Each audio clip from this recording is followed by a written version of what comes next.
Hello everyone and welcome to my channel. This is Amirahi. Today we will discuss about Preamble of the Constitution Part 1. आज हम लोग संविधान की प्रस्तावना के बारे में डिटेल से डिस्कस करेंगे। इसमें हम लोग डिस्कस करेंगे व्हाट इज प्रियम्बल, प्रियम्बल क्या है। उसके बाद हम लोग डिस्कस करेंगे we the people of India, यानी हम भारत के लोग के बारे में डिटेल से डिस्कस करेंगे कि इसका मतलब क्या होता है। ठीक है, तो चलिए हम लोग डिस्कस करते हैं प्रियम्बल। प्रियम्बल जो वर्ड है ये एक लैटिन वर्ड प्रियम्बलस से निकला है, जिसका मतलब होता है इंट्रोडक्शन। ठीक है, देख लेते हैं इसके डेफिनेशन के बारे में। The terms preamble refers to the introduction और प्रीफेस टू द कॉन्स्टिट्यूशन, यानी जो हमारा प्रियम्बल है ये संविधान के परिचय और भूमिका के बारे में डिस्कस करता है। ठीक है, उसके बाद हम लोग नीचे देख लेते हैं। इट कंटेन समरी और एसेंस ऑफ द कॉन्स्टिट्यूशन, यानी यह जो प्रियम्बल है वो संविधान का क्या करता है, सार, और समरी को क्या करता है, कंटेन करता है। ठीक है, उसके बाद हम लोग देख लेते हैं it is the soul of the constitution, इसे संविधान की आत्मा कहा जाता है। इट इज अ की टू द कॉन्स्टिट्यूशन, और इसे संविधान की कुंजी भी कहा जाता है। ठीक, उसके बाद आगे देख लेते हैं। American constitution was the first to begin with preamble, यानी अमेरिका का संविधान सबसे पहले प्रियम्बल के साथ शुरू हुआ था। ठीक है, यानी सबसे पहले प्रियम्बल अमेरिका में आया था। ठीक, उसके बाद नीचे हम लोग देख लेते हैं N.A. पालकीवाला, जो एक कॉन्स्टिट्यूशनल एक्सपर्ट थे, उन्होंने कहा called preamble as the identity card of the constitution, यानी प्रियम्बल को उन्होंने संविधान का परिचय पत्र कहा है। ठीक है, उसके बाद हम देख लेते हैं the preamble to the Indian constitution is based on objective resolution. ठीक है, यानी भारत का जो प्रस्तावना है वो ऑब्जेक्टिव रेजोल्यूशन पर आधारित है। ठीक है, drafted and moved by J.L. Nehru, यानी पंडित जवाहरलाल नेहरू के द्वारा से ड्राफ्ट किया गया, यानी बनाया गया और पेश भी किया गया। कब इसे पेश किया गया? 13 दिसंबर 1946 को इसे संविधान सभा के सामने पेश किया गया था। ठीक है, उसके बाद देख लेते हैं adopted by the constituent assembly on Jan 22, 1947, यानी इसे 22 जनवरी 1947 को अपनाया गया।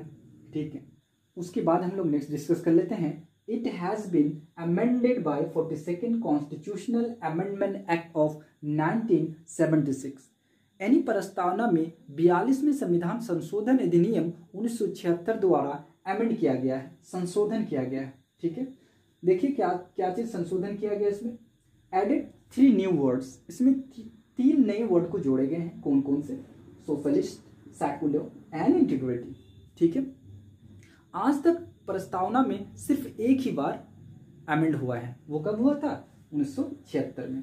ठीक है, उसके बाद हम लोग नेक्स्ट देख लेते हैं we the people of India, इसका क्या मतलब होता है वो हम लोग डिस्कस कर लेते हैं। द पीपल आर सॉवरेन, यानी पीपल ही क्या है? सर्वोपरि है, यानी वो इंडिपेंडेंट है, किसी पर डिपेंडेंट नहीं है, यानी शक्तियां और सत्ता लोगों पर ही निहित है। ठीक है, उसके बाद देख लेते हैं the constitution is made by the people of India, जिसके बारे में हम लोग पहले भी डिस्कस कर चुके हैं कि हमारे संविधान को जो बनाने वाले हैं वो भारत के लोगों के द्वारा ही बनाया गया था। ठीक है, आउटसाइडर का इंटरफेरेंस इसमें नहीं था।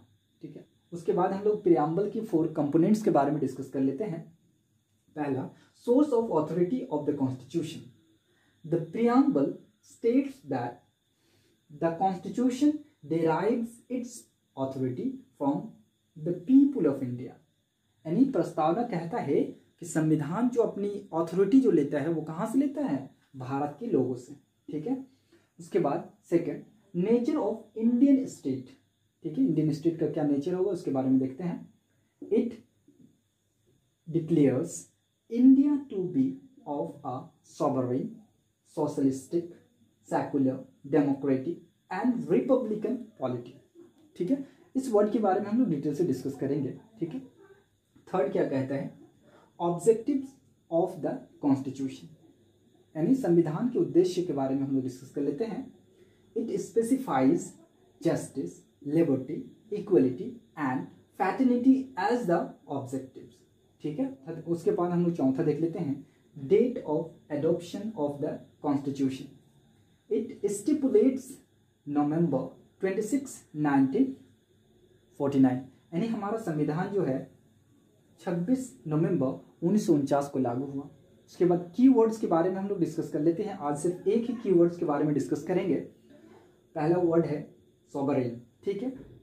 इसका क्या मतलब होता है वो हम लोग डिस्कस कर लेते हैं। India is neither a dependency nor a dominion of any other nation, ठीक है।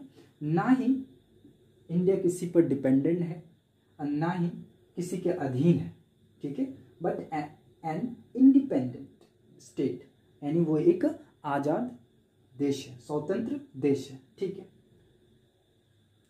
There is no authority above it, और इसके ऊपर कोई ऑथोरिटी नहीं है, कोई ताकत नहीं है, ठीक है, यानी इंडिया इंडिपेंडेंट है, ठीक है।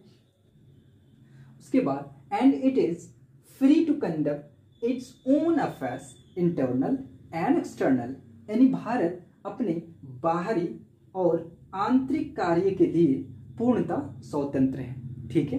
उसके बाद देख लेते हैं, दो इन 1949 India declared the continuation of membership of the Commonwealth nation, यानी भारत ने घोषणा किया कि हम कॉमनवेल्थ नेशन का सदस्य रहेंगे, ठीक है। उसके बाद हम लोग हिंदी में इधर डिस्कशन कर लेते हैं प्रस्तावना। प्रस्तावना क्या है उसके बारे में देख लेते हैं। प्रस्तावना संविधान के परिचय अथवा भूमिका को कहते हैं, ठीक है। इसमें संविधान का सार होता है। आगे N.A. पालखीवाला ने प्रस्तावना को संविधान का परिचय पत्र कहा है, ठीक है। भारतीय संविधान की प्रस्तावना संविधान की आत्मा है, ठीक है। प्रस्तावना को संविधान की कुंजी भी कहा जाता है। आगे देख लेते हैं, भारतीय संविधान की प्रस्तावना पंडित नेहरू द्वारा बनाए और पेश किए गए 13 दिसंबर 1946 को, ठीक है। प्रस्तावना उद्देश्य प्रस्ताव पर आधारित है। इसे संविधान सभा ने 22 जनवरी 1947 को अपनाया, ठीक है। इसे 42वें संविधान संशोधन अधिनियम 1976 द्वारा संशोधन कर 3 नए शब्द जोड़े गए।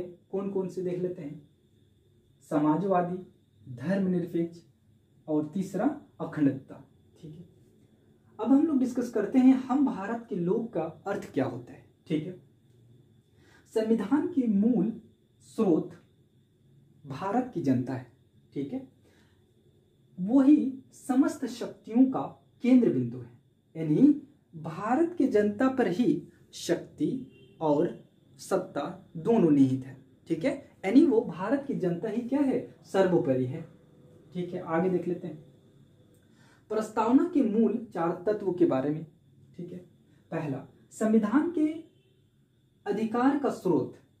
प्रस्तावना कहती है कि संविधान भारत के लोगों से शक्ति अधिग्रहित करता है, ठीक है। आगे दूसरा कहता है भारत की प्रकृति।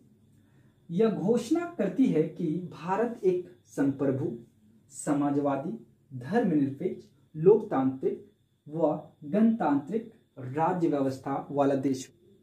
तीसरा, संविधान का उद्देश्य क्या है उसके बारे में। इसके अनुसार न्याय, स्वतंत्रता, समानता यानी समता व बंधुत्व संविधान के उद्देश्य हैं, ठीक है। उसके बाद चौथा देख लेते हैं, संविधान लागू होने की तिथि 26 नवंबर 1949, ठीक है। मुख्य शब्द के बारे में हम लोग डिटेल से डिस्कस करेंगे। आज एक ही वर्ड्स के बारे में हम लोग डिस्कस करेंगे, उसके बाद नेक्स्ट कमिंग लेक्चर में हम लोग डिस्कस करेंगे। संप्रभुता।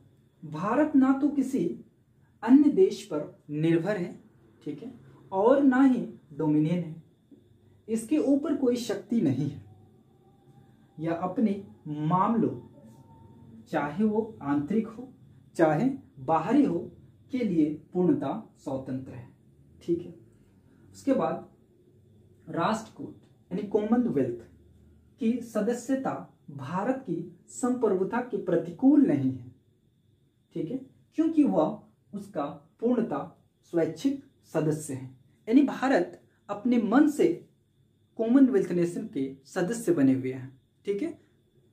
तो आज के लेक्चर में हम लोगों ने प्रियम्बल के बारे में डिस्कशन किया। इसके बाद हम लोग कीवर्ड्स के बारे में नेक्स्ट क्लास में डिस्कस करेंगे। Thanks for watching. Hope you enjoyed this video. For the latest video, like and subscribe my channel, and don't forget to press the bell icon to stay updated. Thanks.